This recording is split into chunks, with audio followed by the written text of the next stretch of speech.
गेंडे सी शकल का बाबा तो बाप रे बाप, बाबा लोग तो चोर है। पप्पू यादव रोते हुए चिल्लाते हुए आपको गुमराह करता है, ठगता है। कभी कभी नोटों को बांटते हुए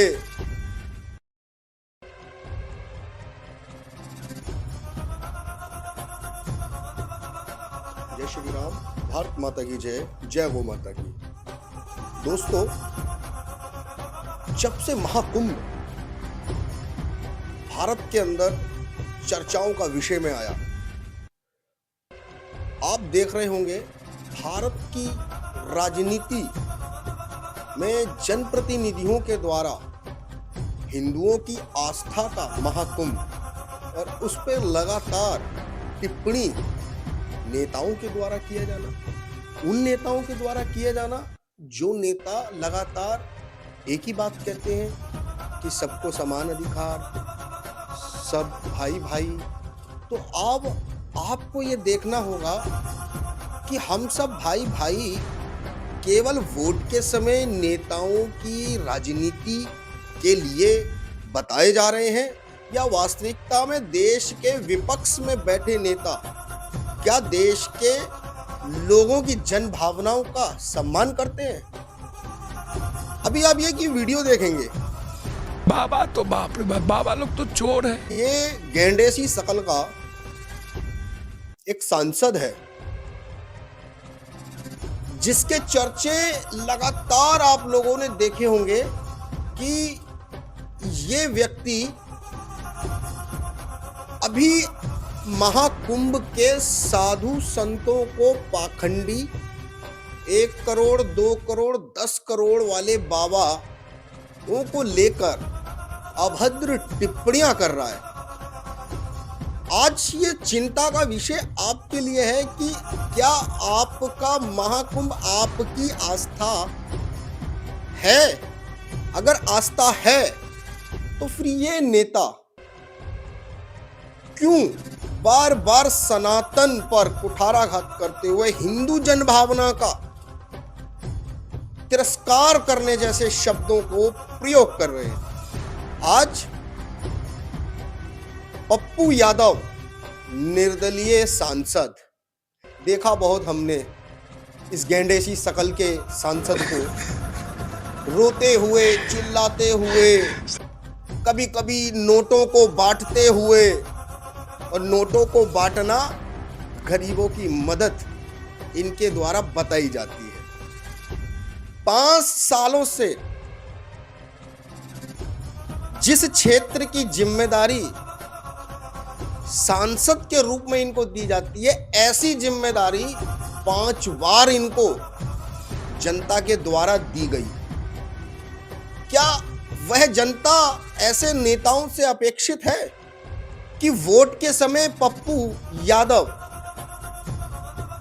एक सिंपैथी गेम को खेलते हुए रोना धोना, उसके बाद जनता को मूर्ख बनाना, भ्रष्टाचार पे कार्रवाई के नाम पर बड़ी बड़ी बातें करना?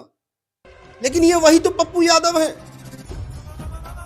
जिनको चुनाव के रिजल्ट आते ही अगले दिन सुर्खियों में देखा गया कि एक व्यापारी से 1 करोड़ की रंगदारी मांगी गई।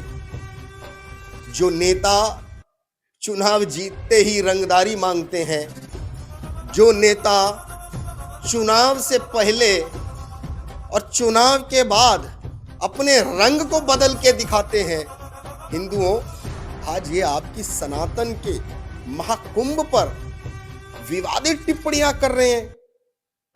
और हिंदुओं, अगर आज भी आप इन नेताओं से अपने कुठाराघात को लेकर जवाब नहीं लेते या जवाब नहीं देते, तो ये नेता जितने भी आ रहे हैं, आप देख रहे होंगे, एक वो एक्सीडेंटल सांसद नगीना से किसकी गलती से कैसे, ये सब जानते हैं।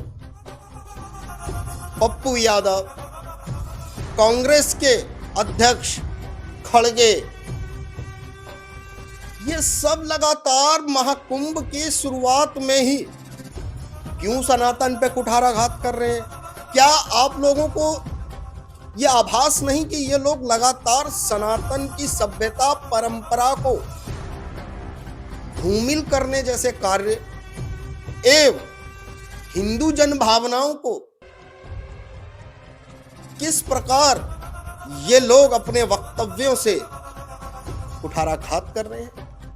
आज भारत के हिंदू अगर आप हैं तो पूछिए इन नेताओं से, इसी वीडियो के माध्यम से इतना शेयर करके कि जवाब दो। भारत के विपक्ष हो, जनप्रतिनिधि हो, जनता के द्वारा चुने गए हो, अगर 100 करोड़ से ज्यादा की आबादी अगर तुम्हारे माता पिता को लेकर अभद्र टिप्पणियां करने लगे, फिर आप कहोगे कि देश के अंदर बीजेपी लड़वाने का काम कर रही है। अरे तुम भ्रष्टाचार में संलिप्त, तुम हत्याओं में संलिप्त पार्टियों के नेता, तुम देश की जनभावनाओं को उनकी लाशों पर राजनीति करने वाले, भावनाओं के साथ जुड़ी सनातन की संस्कृति पे कुठाराघात करके राजनीति करने का प्रयास कर रहे हो। कितना नीचे गिरोगे, ये सोचने का विषय हिंदुओं तुम्हारे लिए है कि वो तो टिप्पणी कर रहे हैं। 100 करोड़ से ज्यादा जनमानस आस्था के महाकुंभ में पहुंच रहा है, लेकिन क्या विपक्ष की जिम्मेदारी नहीं कि इन आ रहे श्रद्धालुओं की भावना का सम्मान करना चाहिए? क्या राजनीति तुम्हारे बाप की बपोती है कि उस पर हिस्सेदारी अपनी स्थापित करने के लिए आप लगातार बैठे?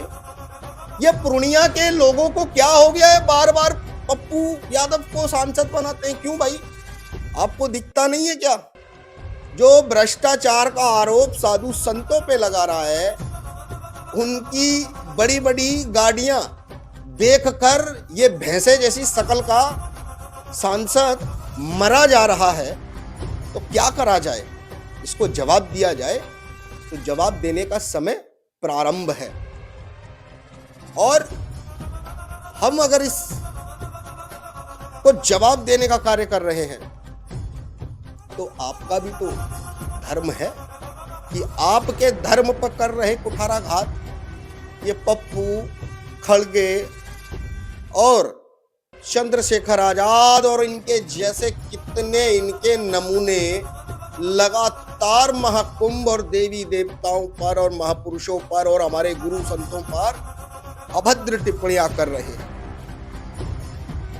और आप दिल्ली के चुनाव में ये वही तो हैं जो वोटों को पाने के लालच में दलाली के रूप में प्रचार करने आ रहे हैं। तो दोस्तों, इस वीडियो को इतना शेयर करना कि जो सनातन के कुठाराघात लगाकर आपको अपमानित करने का प्रयास कर रहा है, उसे जवाब अब आपको देना है। जय श्री राम, हर हर महादेव, भारत माता की जय। देश के गद्दारों को आगे का आप बोलोगे, बस। हर हर महादेव।